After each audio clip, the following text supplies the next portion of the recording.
Manchester United's new manager bounce continues at the Emirates. I will on a slot survive this Liverpool form. Who knows? We'll see. Time will tell. Welcome back to another episode of Ball IQ Podcast with your guys here, Tolu, Real Madrid fan. Nelson, Chelsea fan. Hey, speaking of new manager bounce, we're both still bouncing off our new managers, right? Oh yeah, it's a completely different new regime and it's a different vibe.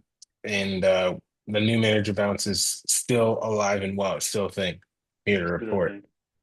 Still a thing. Long may it continue for us. Um, and it looks like it's continued for United. Like, who would have thought, like, okay, I'm Michael Carrick. I'm walking to a United team that's been underwhelming for 2 years. And my next game is City at home. And after that, league leaders Arsenal away. Here you go. Like, who would have thought you'd be like, I'll get maximum out of those if you may, please. Like, who would have thought that would happen? Yeah, I mean it's reminiscent to the kind of job that Ole was able to do while he was at the wheel in terms of, not many people at that time were backing the players that were at Man United. And he was able to kind of mold them and get them playing in a way that took the entire league by surprise, and really um, picked up points in a lot of statement games, similar to Yeah, what we've seen in this short period of time with Carrick. I mean, I think he fits the he fits the culture, and obviously he knows the club well. We'll see if he keeps it up. I'm sure he's a shoo-in to get to retain the job. Um, but yeah. yeah, yeah. I think great shout on Ole because I think I mentioned it last week where the team against City they played like reminiscent of the Rashford, Martial, Greenwood, Fernandes attack under Ole. I think post Fergie, that's the best looking Manchester United that we've seen. Not the most successful, of course, not by a long shot. That's still Jose's United, but Carrick would do well to um try and like recreate that vibe of attacking football under Ole because I thought United were very very good under Ole, very very good, and they're looking very good here. And again, I know the same thing about like United is like, oh, big games has never been really an issue for United. It's the number one, the performance, not just the wins, and two is the like the low block teams, the middle teams that you should be beating that they struggle against. So he'll get his chance. I don't know who's playing next actually, but he'll get his chance against Fulham in 5 days. Um, but I can't. I mean, we'll get into this now, but I can't speak enough about the performance, how they're going about this. Um, we can. I guess we can jump straight into the IQ deep dive of the game of the weekend. Arsenal hosting United. Arsenal similar setup with their back four, Zubimendi holding, Odegaard on the right as a right CM, and Dex on the left, Trossard left, Saka right, and they started Jesus up top, and United same starting lineup as they did in the Manchester City game with Mbeumo up top, Bruno as the 10 really, but like more like of an 8-10 type vibe, and um the boy reborn in Kobe Mainu playing as the 8, Casemiro in the sixth, and their back four, and of course Dogu continue on the left and Ahmad on the right.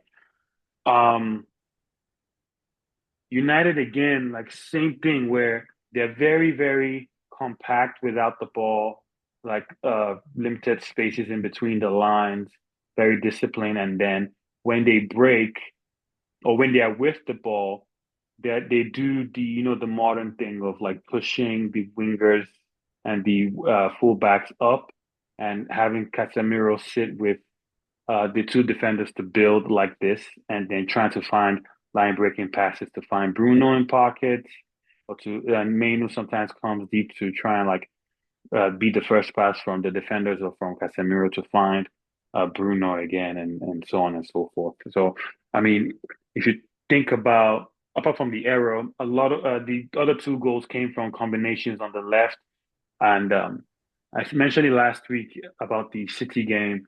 It looks like United identified something on that left. I know, speaking as a Real Madrid fan, we heavily play on the left. In fact, the only person on the right is usually our fullback. So United are doing something similar there, just overloading on the left.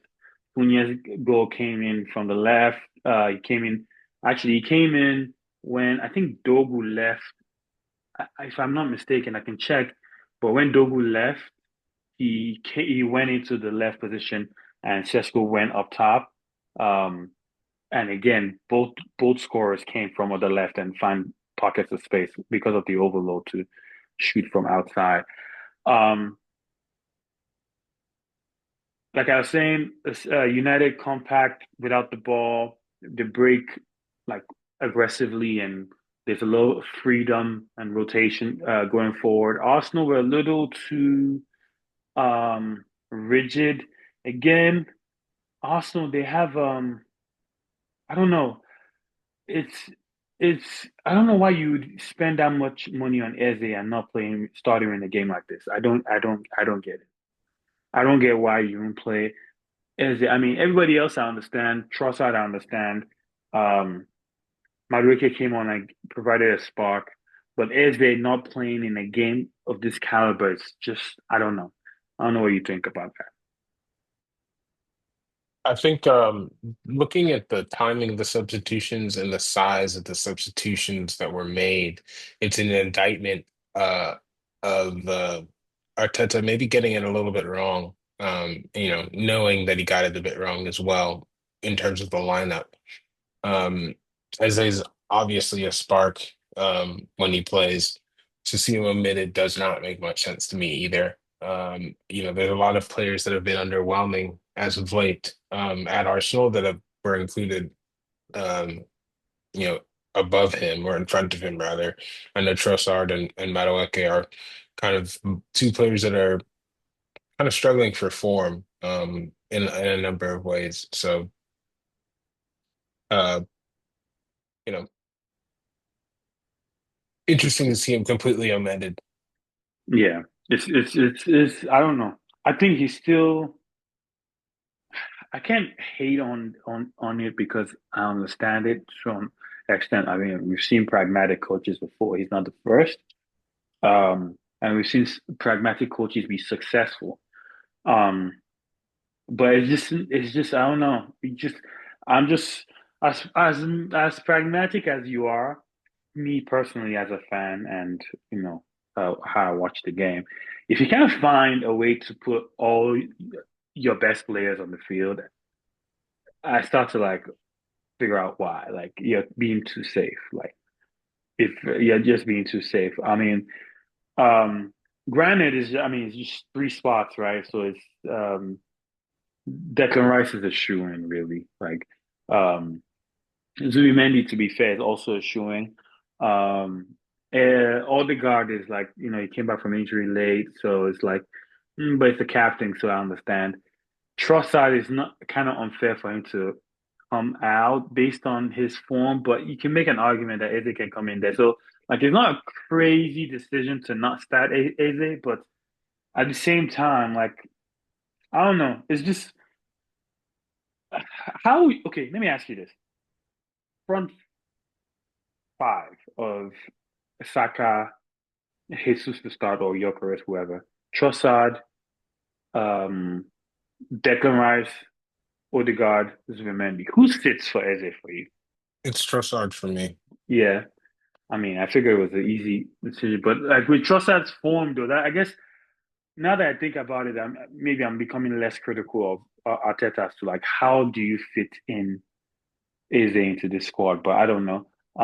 I still think that they're a little bit pragmatic. Credit to United, first of all, like because United, like again, like I said, they were difficult to beat, difficult to break through the lines, and they attacked ferociously. And yes, they had a goal given to them, but they scored two worldies. Arsenal scored an own goal and a Stoke City goal, so it's not like they they did much to scare United or create chances. Or Lamont made like so many saves to keep United in the game or anything like that. But it was just underwhelming for a game like that. I mean, United come to your backyard, you're chasing the title, you should be winning that game. Liverpool, the form they're in comes to your backyard, you're chasing the title, you should be winning that game, and they lost both. And the last thing I'm going to say is around goals scored for Arsenal. I know at the beginning of the season, I mentioned how important Arsenal need to average at least 2.1, 2.2 goals a game. Right now, they're sitting at 1.8 in the league. 1.8 goals a game in the league. That is not good enough for a team looking forward to win a title.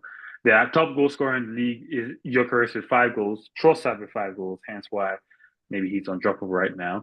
Own goals is 4 goals. Four own goals. Eze has 4 goals, but that's in 2 games against Crystal Palace and the hat trick against Spurs. Marino has 4, Declan Rice has 4, Saka has 4. And Saka needs to be called out for his underwhelming performances. But Hmm. what do you I think? I think you're absolutely right. I was going to say, you know, Starboy's been kind of regular, a regular man, wait.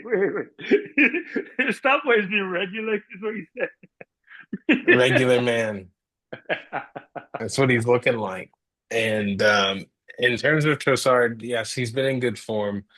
But I feel like you need a player that's going to also unlock other players, and I feel like that's what Trust as a better more of a knack for doing at his best. You look at how he played when he had at Palace with Mateta and how he was able to link up and kind of get the best out of that type of striker. So it'd be nice to see as a linking up with Gyökeres and unlocking some of the other members of the front three. What I do see from Trossard is clinical. He's finishing. You get an experienced finisher who, when is in a rich vein of form and is healthy, is going to contribute to the squad. But I've always thought Trossard's a great, like, great off the bench type of guy. I just feel like he's sitting there watching the game for 60 minutes, and then he's like, okay, they're not covering this part of the pitch, you know, or I can try this on this player, or I know this person's weak, and he comes in and usually is a just terrorizes. Usually he is a spark plug. So I understand how undroppable he is when he's on it, and he's been on it. But um, in order to win the title, you have to be um, you have to figure out a way to win in different ways than just Stoke City goals, set pieces, own goals, corner kicks. I mean, those are good ways to win. Don't get me wrong, Chelsea's won plenty of titles that way, but you've also needed you need to be able to win in a number of different ways. And I think 100%. we watched the Arsenal caboose the way they've been doing it come to a halt because Man United is in form and they have um they purchased some exceptional players in the offseason by the numbers. I think I can't remember if it's either Cunha or Mbeumo, but one of those two gentlemen had scored 20 goals last season. That's Bueno. Mbeumo. So that's the type of pedigree of those players. It's only a matter of time until they finally start gelling. So Yeah. Mbeumo, speaking of him, he scored against Liverpool, he scored against City, he scored against Arsenal, he scored against, did he score against Chelsea? I think he scored against like some For in some United. big games. Yeah, for United this season. So that's definitely looking like it's paying dividends little by little. And I know there was news that I saw today that Dorgu is out for like 10 weeks, Mm, which is crazy because yes, 10 weeks. It's crazy because finally found his form and stuff. But I mean, brutal. one man's tragedy is another man's opportunity. So up steps Cunha coming off the bench against City with an assist for Dogu coming off the bench against Arsenal and scoring that beautiful goal and channeling his little Jesse Lingard. Last time Arsenal won, I mean United won. Lingard was Miller rocking in the Emirates in a black kit and trying to like I guess recreate that. So but again, brings reduces Arsenal's lead to 4 points over City and Villa. We shall see if they bounce back. They have a soft game at home in the Champions League, and they go to Leeds, so um, they'll need to make a statement. They'll need to make a statement. But anyway, I last saw a quote about Arsenal that um, stuck out to me. You probably heard it or seen it, but a wise man once said, Arsenal founded in 1886, Coca-Cola founded in 1886. Both red and white, both enjoyed by millions. One is a big bottler, and the other makes fizzy drinks. la la la la la. We are at 4 points. Mind the gap. They're still the best team in the country, but I mean, surely this is we've seen this before. Yeah, we have. And you know, We you have. definitely have a feeling of don't let this slip. Um, but at the same time, it makes for as a third party because my club is, arguable is just trying to hang on for top four in European places at this point. Um, it makes for good watching, but it's also painful in a way because this is a title that's winnable. It's not that hard, not everybody's playing exceptionally well. Arsenal's beatable. Um, Not easily beatable, but there's a blueprint out there.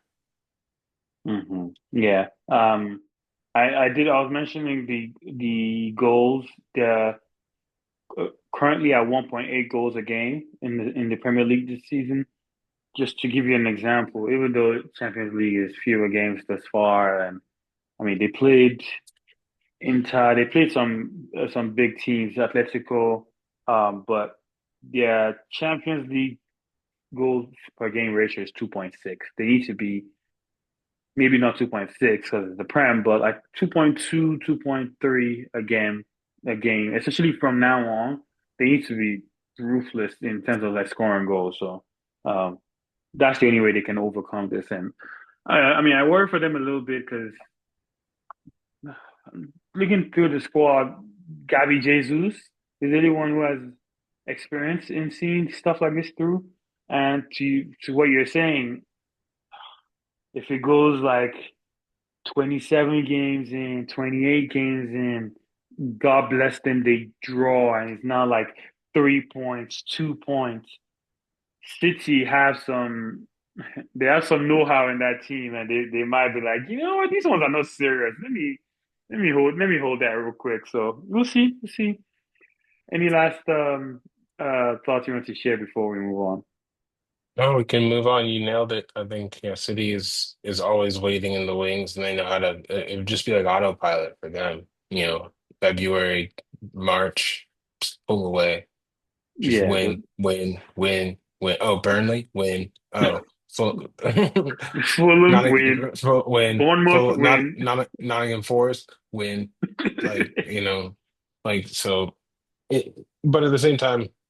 Again, this year, there's a lot of teams in transition. It's a transitional year for City. Liverpool um, is on the brink, and I'm sure we'll talk about that in a moment. We can actually segue right into that if you'd like. Yeah, let's go. Let's just go. Well, first of all, what a game. Actually, Yeah. let me start here. I've been meaning to say this on the pod. the game is healing a bit, just a bit.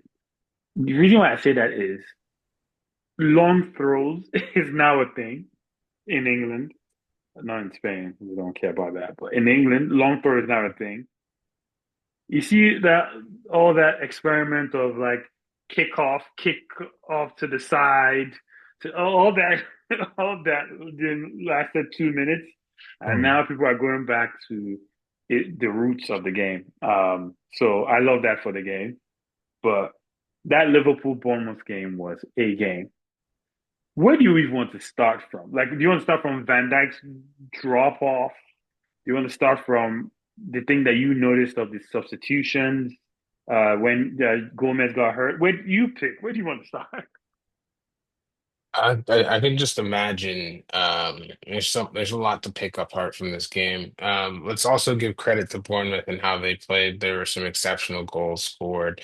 The last goal, the mentality shown to never quit throughout that entire game. Not never think that the task is too impossible was immense. It was really cool to watch. But you know, I think a lot of questions now need to be asked of our Slot.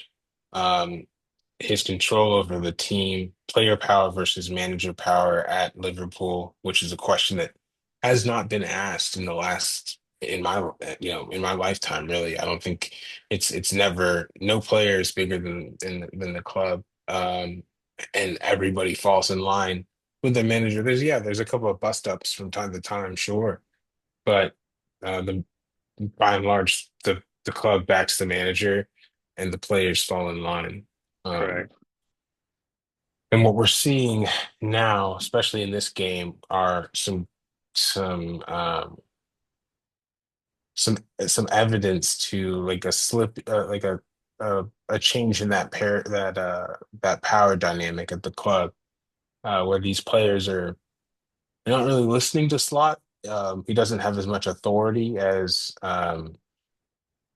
that he might have had, not as much credit in the bank, rather.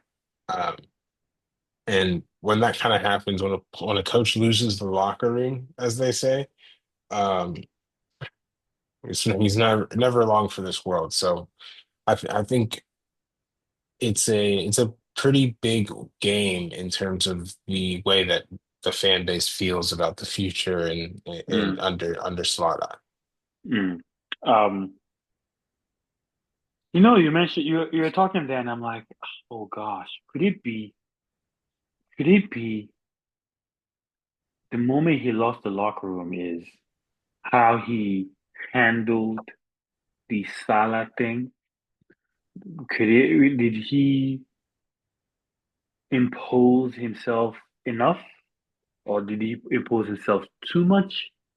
Or like actually, based on Allison's interview, if I remember correctly, and I believe Van Dijk's, they were more against Salah's interview. So were they expecting more of a punishment for him? Because Salah also was not very good in that game, along with Van Dijk. But at least Van Dijk, there are no other defenders to bring in. But actually, for Salah too, like there aren't that many. I mean, Ekitike is back, but Isak is still injured. I don't know what's going on with Chiesa. There's talk about him going back to um, Juve. But Good. like, yeah, Salah is not. I mean, the best thing he did was lay the ball off for Szoboszlai for him to score the free kick. But like, I want and your analysis just made me think: could that have been a big turning point for him? Because to what you're saying, like them not kicking the ball out to make the substitution for Endo to come in, you could see clips of him trying to, pass on that information to the team, and they didn't do it. Allison was on the ball; he just kept passing the ball to Gravenberg and so on and so forth, and they concede wow during the 10 men, and they were 10 men for a while, for like 5 minutes. They were 10 men or something like that, if I'm not mistaken. So I don't Yeah. know, something to look out for. Like, could that be maybe the story? Who knows? Yeah. One of the things I also saw a little bit of information on was that Cody Gakpo. is kind of being seen as the scapegoat for their poor run of form as of late this season. I don't think he started or was on the bench for this game, was he? Yeah, no, he started his game. Okay. They have to. I mean, they don't have enough players. Enough players. Ekitike is not. I don't think he's fit enough to start yet. He came on, but like Cody, that's crazy if Cody Gakpo is the scapegoat because he does his fair share of goal scoring. He does his fair share. Like it's not like a slouch. And like even from the club time, he played center forward when needed. He played back to his favorite position when needed. Like he's been a good servant to the club. Absolutely. On the whole, I think there's just like some sort of statistic that points to like when they've played without him, their form has been better this season. But I think on the whole, you know, Mhm. they're you know I think it's Ekatike is obviously their best attacker as of right now in this moment. Yeah, for sure. And But Zoboslai has been their outstanding player. Goal and assist in this game as well. Like he's been great. He played right back, played everywhere. But yeah, I mean, I'm surprised. I mean, if this was Chelsea, if this was Madrid for sure. If this was either of our clubs, he'd be Slot would be gone. He'd be gone. So we'll see how long he survives that. But shocking, shocking, shocking. They're what, sixth now? 2 points away from United in fourth. Uh, yeah, United being in fourth is actually crazy. it's It's nuts. honestly I crazy. like after the Crystal Palace game and result Chelsea had, I was like, all right, we're gonna be in fourth, and then I stuck by the end of the day. The end of the match day, United was there, and I was like, that's like this is a problem, a little bit of an issue. This is a problem for sure. But yeah. Speaking of, I Okay, guess Chelsea. hold on. I found out. So the thing is, Liverpool's best run of form since September happened when Cody Gakpo was injured. So they had four straight wins in September. That was without him. And they're just like, I think it's more so people are just upset that both at him and Slot right now. They're just something's got to change. And who knows what's going to. It sounds like scapegoating to me. I don't know. I mean, it just sounds like scapegoating to me. But anyway, that's their business. Um, Chelsea, you went to Palace, won 3-1. You know, it was a little sticky towards the end, but you stuck it out. Steve-O playing well. You know, thoughts. Yeah, it was a it was a great game to watch. Esteval was the difference maker for Chelsea. Um, his goal, his pace on that goal, his poise, his finishing. You know, Dean Henderson's not a bad goalkeeper at all. The way that he finished on his first goal was electric. Um, and he set up João Pedro for the second. You know, so we were off flying at 3-0, I believe, because there was a penalty that Enzo Fernandez was able to convert later in the second half. And then we started to lose. For some reason, we lost concentration. Allowed them to claw back, get one goal, ruin the clean sheet for Bob Sanchez. Um, but all But in all, the Sanchez things was that good. stuck out to me, He was good in that game. yeah, he was. Things that stuck out to me um, was that I think Liam Rossignol understands Enzo Fernandez. I think he understands Andre Santos. And I think obviously Caicedo needs no explanation. But what I was seeing with under Maresca at times, and what I've seen under former managers, um, is that there's been a lack of understanding of how to get the best out of Enzo Fernandez as a player. Um, and then obviously one of the biggest sticking points for Maresca was the lack of play time for Andre Santos and not being able to implement him. I think Rosinha is getting the most out of Santos as well. Um, so it's a good midfield trio that we're seeing, and we're seeing benefits all across the pitch as a result of the synergy there in the engine room. Mm. So yeah, I guess the one big game was kind of difficult for him against Arsenal, and it was 3-2. I think there's a return leg coming, but where do you foresee Chelsea under his leadership? Where do you see them finishing this season? Arsenal's looking shaky. We have to play them at the Emirates in the reverse fixture, the the Carabao Cup. I would love to see us and Rosinha, overcome that first leg and get a result. I think that would be massive for the club. Um, I'd like to see us qualify for Europe this year, top four. Um, I'd like us to make a a run in Europe as well. I'm a realist now, so I do think in our form right now, without a center back, like if the window shuts, I saw that the only thing that we've done in terms of a center back this window is we were trying to get Jeremy Jacquet, I think his name was from Rennes. But they were asking for like 65 million. Um, you don't even know who that is. I can tell by your face. I Really. don't know who that is. I don't know who that But is. in our defense, after we started negotiating with the club and they upped their price and we pulled out, I think Liverpool came in, tried to offer for him. Bayern Munich tried to offer for him. And I think I might be mistaken, but I thought I saw something that Real was interested. But do you guys need a center back? No, we're just everybody's just injured. We Yeah. have Yeah. Hoyson, Rudiger, Militao, Alaba, um, and Asensio. So we have five center Yeah. backs. Three of them are hurt. Yeah, I think they were trying to get him because the thing about that player is the club doesn't want to interrupt the season by they just think it's one of those situations where they think he's so good that losing him would ruin their season. So they need money above the odds in order to get him. But I think now what's being offered is like, okay, you can keep him for the rest of the season, but we need him in the summer.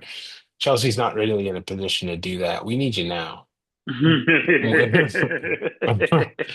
So, so what we wound up doing instead is there's a young Argentinian defender that we got from I think Boca. Oh, I want to say Boca. He came from South America. Um, I think his name's Anselmino, Aaron Anselmino. We loaned him out to Borussia Dortmund this season. He's been playing very well. Um, Dortmund for all their development and all of the things that they do well, they always fall in love with players that they have acquired on loan. So Yep. like they put the Batshuayi, Sancho. Um, there's one more. There's one more big one, but I forget. Sancho got them to the Champions League final. Batshuayi back then was flames when he got there. Mm, There's one more player that I forget. I'm sure they'll the people watching will remind me. But go ahead, sorry. mm. No. But what they do is they put on that yellow and black, and they're like, "You like it here, don't you?" You got and to the do it in the club. German accent. I wanted to. I wanted to. You'll see this yellow ball. It can be yours. Uh, but they get super into the idea of the player being there permanently. Their fans do, their board does, and their full intention was to sign this player permanently at the end of the season. And we had to tell them, yo, this is so you guys are clear, this is a loan, capital L. Don't like. Don't get it twisted. Don't get it in his ear. That's what it is. We had to tell them a few times this season. And yeah, he's been playing very well for them. We needed him. Uh, so we recalled him, and they're very upset about it. Allegedly, very upset. Um, a big bust up in the boards between Chelsea and Dortmund. But this is, there's history there. I think we loaned out Carney Chukwuemeka to them. And that's a player who was supposed to, I think there's a loan option to buy. Um, and then when it came time for them to buy, they tried to, there was like, imagine signing, they wanted to buy him, but they were like, you they're like 34 million. Like, how about like 20? And we were like, what? Like, like we signed this paperwork. You either want him for that price at that option or you don't. And they pulled out and we had to kind of figure out what to do next for Carney. And um yeah, so it's just been a little bit of a strained relationship, but Anselmino's back, long story short. Would really like to see him get minutes while he's back in the Prem. It's hard to blood in a new center back, a young center back, at all, let alone in the middle of a season. So um, we'll see, but there's definitely a need because the Saucy ain't it. That But yes, Daddy Shield. Sheila, hey, This actually um, he's still in the wilderness, right? Him and Sterling. Senior, actually, what he did when he came, um, Senior said he basically called everybody back from the wilderness, and so Dasasi trains with the team again. He looks home, or he looks unhoused. Like his hair is all grown out. He does not look well. He's out of shape, is what Senior said. He needs to get to first team shape. Uh, I saw a couple pictures of him. And yeah, that's true. I think Raheem Sterling kind of declined to come back, from what I heard. He's still training on his own, um, angling for a move out of the club before the deadline day. But again, we'll see. Hmm. Interesting. This drama never stops with squad stuff in Chelsea. That's a whole lot of content we can create off of that. Um, but we'll see. Really quick, I mean, yes, we love La Liga and Premier League, but you know how much I love Serie A as well, and the twists and turns there. Um, Milan Roma was a big game. I watched the game. It was 1-1. KG game per usual. Milan takes the lead. Modric assists. Then Roma equalized from the penalty spot. So Roma now drops points. So they are like what 4 points down of off of Inter. So like the neck and neck that was going on before is kind of like it's calming down a bit now. In 5 points, they're 5 points behind Inter now. They're 4 points. Milan is 5 points ahead of behind Inter. Milan is 4 points ahead of Roma. Roma and Napoli equal at 43 points, and Juve is right behind them at 42 points. Juve also played Napoli this past weekend, and Juve spanked Napoli again. Conte's the Napoli manager who used to be, Juve. Spalletti's Juve manager used to be Napoli. So it was a nice little reunion there, and Juve like absolutely washed Napoli off the park. So um, there's a degree of separation that's starting to build, especially between the two Milan clubs. But again, Inter is still in the Champions League. AC Milan doesn't have anything. So if Inter continues to like progress in the Champions League, I wonder how that would affect their league form. We saw it happen last season. They're on the brink of a treble and ended up winning none of them, I think.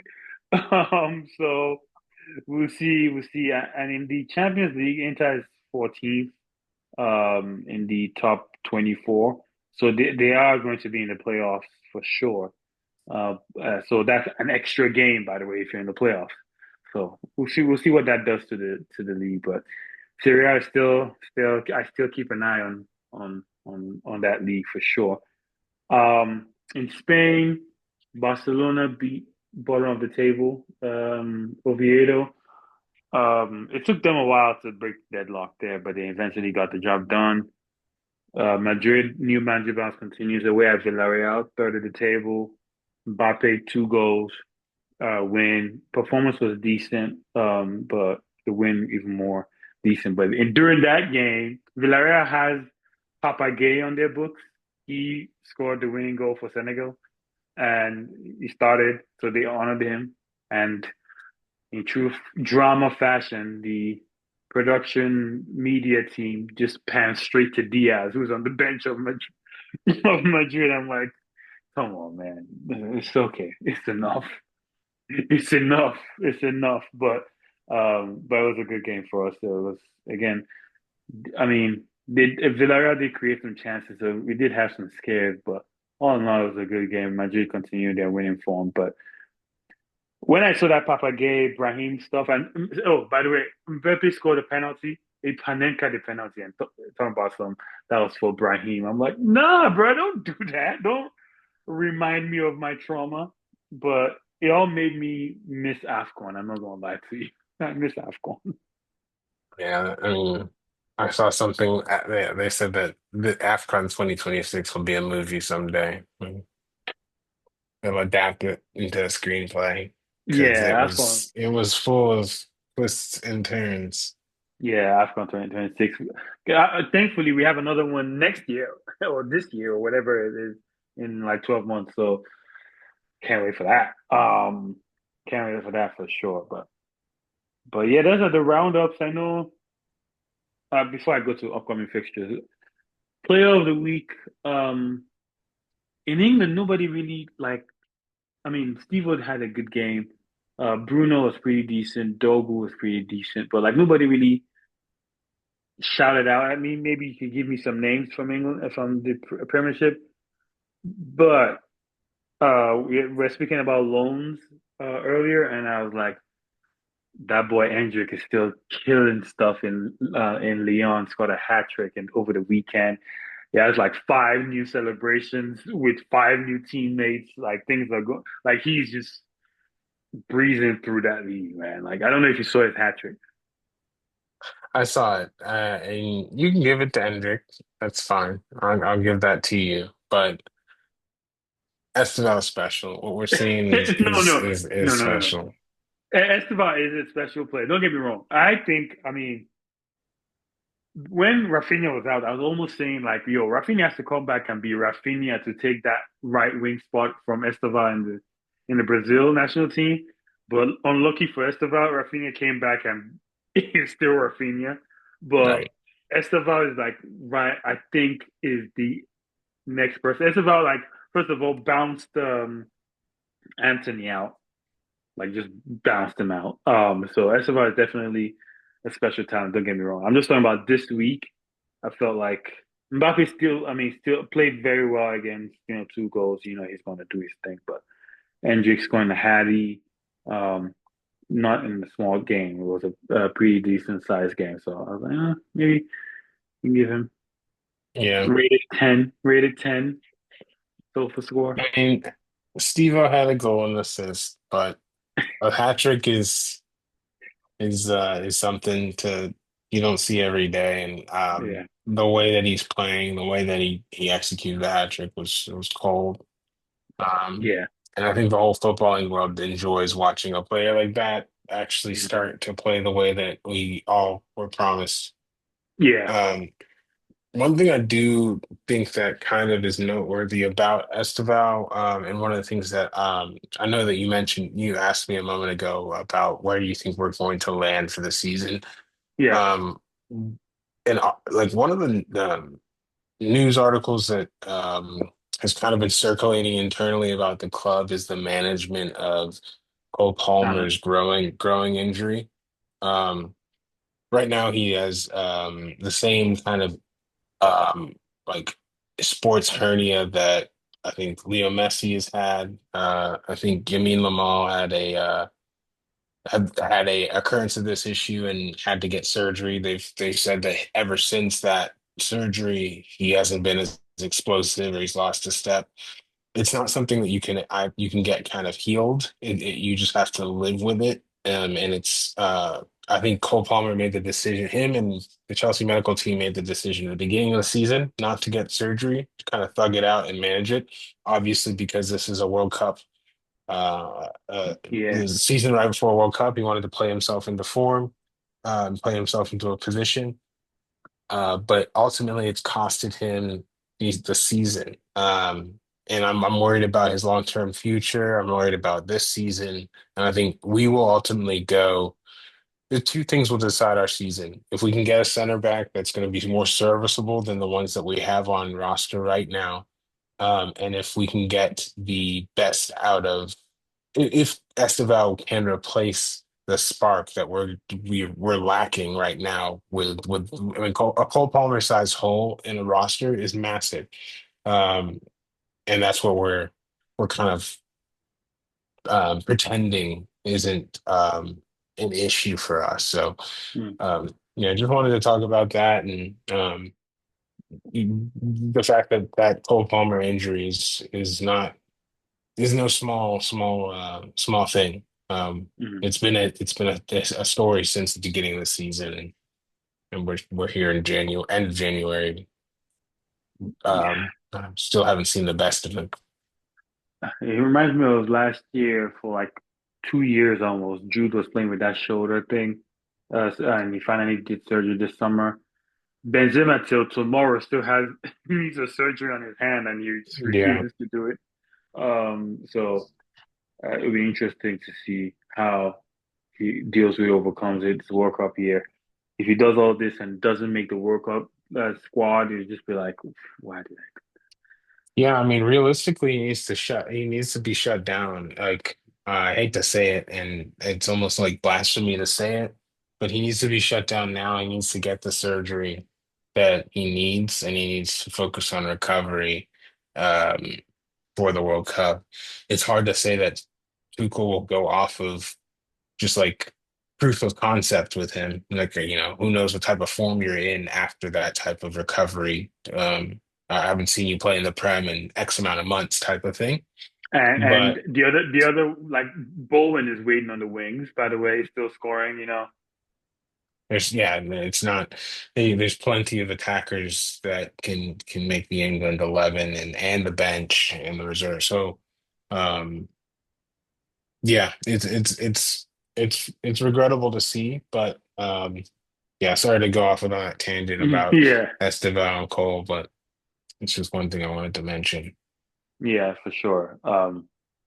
But so we're talking about player of the week. So Devo will get a shout, fine. You've made your point, but uh Hendrick would definitely take this. Hendrick 3 games, 3 man of the matches, what, 5 goals, 2 assists, three assists, some ridiculous goal and assist numbers. Um Honorable mention to Esteban, honorable mention to Mbappe for Mbappe because of the Champions League week. Uh, uh, we spanked Monaco 6, and he scored two there, and then over the weekend scored two against Villarreal as well. So that was why I gave him a shout. I mean, but let's give the boy Hendrick. Now, goal of the week. Um, Yamal scored a nice little side overhead kick against Oviedo. Gyökeres scored a nice little finesse shot against Inter in the champs. Dani Olmo scored another banger. He scores quite a good goal, Dani Olmo, in the champs. But Cunha scored a decent goal too. I'm leaning Dogu just because of the 1, 2, 3, 4 with Bruno Fernandes and the the volley off the bounce top it hits the bar in against Raya, who barely concedes. Or do you like the Cunha one with the finesse shot around? Or do you like any other one? Oh Evo. Lord, come on, I'm watch kidding. out. I'm kidding. I was just doing that for fun. I was just doing that for fun. I was doing that for fun, and in a reaction, I received one. All right. But I think looking at it in the cold light of day, the Dorgu goal was indicative of football healing. It could have been, they VAR'd it because they thought it was a possible handball in the buildup of the goal. And I think allowing that goal opened the door for a better football game, a classic, an instant classic. Um, Instead of them ref being like, oh, well, unfortunately, like they actually Did let the the right boys thing. play, Yeah, yeah. and resulted in a wonder strike. Mhm. I think it's a mentally, I mentioned to you, I think, when that goal went in. And when the third subsequent, the next goal went in, the body language of the Arsenal players is just all Was wrong. poor. Yeah, it was poor. Um, a lot of, I get it's frustrating, things aren't going your way, but John Terry wasn't doing that. That's all I have to say. Frank wasn't doing that. Neither was Sergio Ramos, by the way. But yeah, you're right. Again, it's just like it's going to take, and their fans too are not helping either. But it's going to take a lot for them to get over the line. But yeah, Dogu, nice goal. Uh, get well soon, recover fast.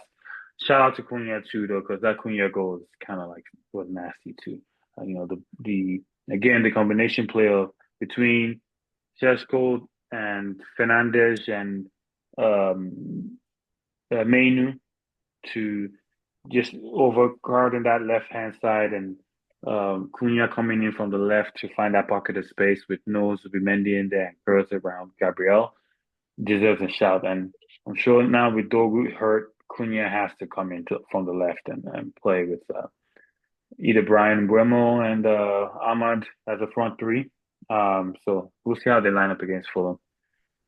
Upcoming fixtures, Chelsea's playing Napoli um, in the Champions League tomorrow at time of recording. And so by this time, by when I guess this comes out, when people will see this, the result will probably be out.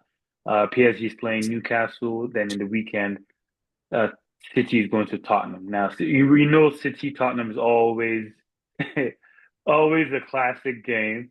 It'll probably be may possibly be our game of the week. But Napoli Chelsea too is I feel like it's going to be a crazy game because Napoli need to win to make top 24. Chelsea need to win to keep their eighth place and automatic qualification instead of going into the playoffs. And also PSG, Newcastle also need results to stay in top eight because from Tottenham is fifth, which is crazy. How is Tottenham fifth in the Champions League table? But Tottenham is fifth with 14 points, and PSG, Newcastle, Chelsea, Barcelona, Sporting, Man City, Atletico Madrid, Atalanta, all on 13 points. So, like, it's going to be a very, very interesting final day of Champions League phase tomorrow. Thoughts Yeah, on the Napoli game? there's all to play for. Napoli, Chelsea. I think that it's gonna be a bigger game, man. I think it's gonna be an all to play for type of game. Hard feelings, maybe. It didn't sound like hard feelings from Antonio Conte in the presser that I watched today. But I mean, big Romelu Lukaku's gonna be back. Scotty McTominay isn't a Chelsea player, but he's gonna be back in against playing against British competition. Who I know I remember Scotty T scoring many a wonder goal against Chelsea. So yeah, it's just gonna be, I think we're gonna get the best of both clubs, I think. Um, we've been strategically managing our roster and starting players um in preparation for this matchup in the fixture. So I expect to see the strongest starting 11 that we have um, playing, and very important that we get all 3 points from a very challenging opponent. Yeah, we'll see. Napoli definitely been on a poor run of form, but they'll definitely want to turn up at home again as well. So we shall see. But that's it. That's all I got. Any last thoughts before we call it? Evo, I know it's coming. Just go ahead and get it out. Go ahead and get He's magic, you know. it Steve-O. Um, no, I think that honestly, I think we might have covered it all. Like, Yeah. subscribe, follow. Like, subscribe, follow, share. Last thing I was going to say is we're going to see one of our old managers tomorrow in Portugal in Jose. So we're playing away at Benfica. So that'll be fun. Oh, nice. So that'll be a nice little reunion there. But yes, please subscribe, share, like, follow, all that good stuff. Thank you so much for the support thus far. We'll catch you on the next one. Peace. Peace. Peace.